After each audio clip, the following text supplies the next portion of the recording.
세계 경제의 숨통이 막히는 순간이 다가왔습니다. 중동 한복판에서 시작된 불꽃이 이제 호르무즈 해협이라는 좁은 목구멍을 완전히 틀어막았기 때문입니다. 최고 지도자 사망 후 미국과 이스라엘이 군사시설을 정밀 타격하자 이란은 반격으로 해협을 봉쇄했습니다. 하루 60척 넘던 유조선이 단 2척으로 줄었고 미국 가솔린 가격은 2005년 이후 최대 하루 상승폭을 기록했습니다. 이 불길은 멀리 있는 이야기가 아닙니다. 한국처럼 중동 원유에 목매는 나라의 주유소 가격, 물가, 주식, 심지어 배송비까지 직접 때립니다. 지난 주말 이란 최고 지도자 아야톨라 하메네이가 사망하면서 모든 것이 시작됐습니다. 권력 공백이 생기자 미국과 이스라엘은 즉시 군사작전을 개시했습니다. 3월 1일부터 이란 해군공 블레이더 시설 대부분을 무력화시켰고 3일에는 지도부와 핵 관련 지하시설까지 정밀 타격했습니다. 트럼프 대통령은 이란 군사력 대부분을 꺼뜨렸다고 선언했습니다. 이론적으로 보면 지도자 없는 국가는 내부 혼란을 숨기기 위해 외부적을 강조하게 됩니다. 실제로 이란은 즉시 반격을 준비했습니다. 그런데 이 불씨가 왜 이렇게 빠르게 번졌을까요? 최고 지도자 사망 직후 이란은 대통령 사법부 수장고위 성직자 3인 위원회로 임시 권력을 넘겼습니다. 전문가 회의는 새로운 지도자를 뽑기 위해 가상회의를 열었지만 후계자조차 공식 선언되지 않은 상태입니다. 배 한 척이 선장을 잃고 표류하듯 이란 내부는 권력 다툼과 혼란이 극심합니다. 이 공백을 미국과 이스라엘은 전략적 기회로 삼았습니다.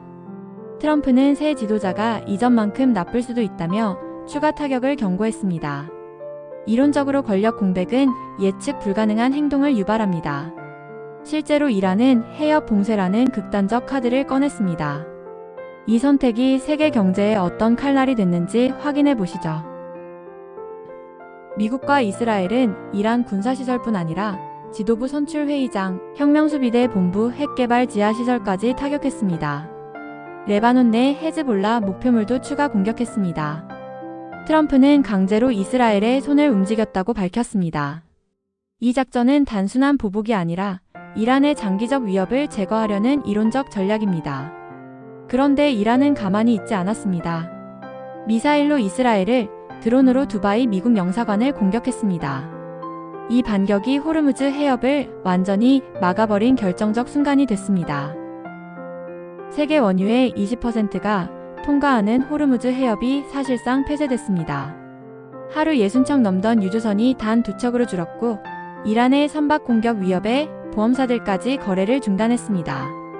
트럼프는 즉시 미국 개발금융공사에 걸프만 선박보험을 지시했습니다. 이론적으로 해협 봉쇄는 세계 경제의 수도꼭지를 잠그는 행위입니다. OPEC 국가들조차 생산을 줄이고 있습니다. 이 충격은 곧 기름값 폭등으로 이어졌습니다. 미국 가솔린이 하루 만에 2005년 이후 최대 상승을 기록한 이유가 바로 여기에 있습니다. 그런데 이 파도가 한국 경제를 어떻게 때릴까요? 이란은 미사일로 이스라엘을, 드론으로 두바이 미국 영사관을 공격했습니다. 헤즈볼라도 이스라엘 중부에 로켓을 발사해 텔아비브 경보가 울렸습니다. 이스라엘은 레바논 헤즈볼라 목표를 추가 타격하며 불길을 키웠습니다. 중동 전체가 도미노처럼 흔들리고 있습니다. 이론적으로 한 나라의 반격은 주변국까지 끌어들이는 연쇄 반응입니다. 사우디, 쿠웨이트, 레바논 등 미국 대사관 폐쇄와 미국인 대피 작전이 시작된 이유입니다. 1,500명 이상이 긴급 지원을 요청했습니다. 호르무즈 봉쇄로 원유 수송이 막히자 한국처럼 중동 원유 의존도가 높은 나라가 직격탄을 맞았습니다. 미국 가솔린 가격이 폭등하는 동안 한국 주유소도 따라 오르고 운송비 물가 주식까지 동반 하락합니다. 이론적으로 원유 가격 10달러 상승은 한국 GDP 성장률을 0.23% 떨어뜨리는 직접 타격입니다. 배송비가 오르면 온라인 쇼핑 물가도 올라가고 기업 이익이 줄면 고용까지 흔들립니다. 주유소 앞 긴 줄이 곧 우리 이야기라는 사실 이제 실감되시죠? 그런데 이 혼란이 어디까지 갈지. 트럼프는 이란 군사력 대부분 꺼뜨렸다며 자신감을 보이면서도 새 지도자가 이전만큼 나쁠 수도 있다고 경고했습니다. 동시에 걸프만 선박보험을 즉시 제공하고 영국, 스페인에 무역 압박까지 걸었습니다. 이론적으로 강경 발언 뒤에는 최대 압박 전략이 숨어 있습니다. 이란 내부 혼란을 이용해 장기적으로 핵 위협을 제거하고 에너지 안보를 미국 중심으로 재편하려는 그림입니다.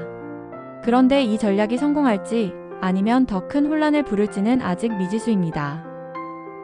혼란이 길어질수록 현명한 대응이 중요합니다. 국가는 비축유를 전략적으로 풀며 에너지 다변화를 서둘러야 합니다.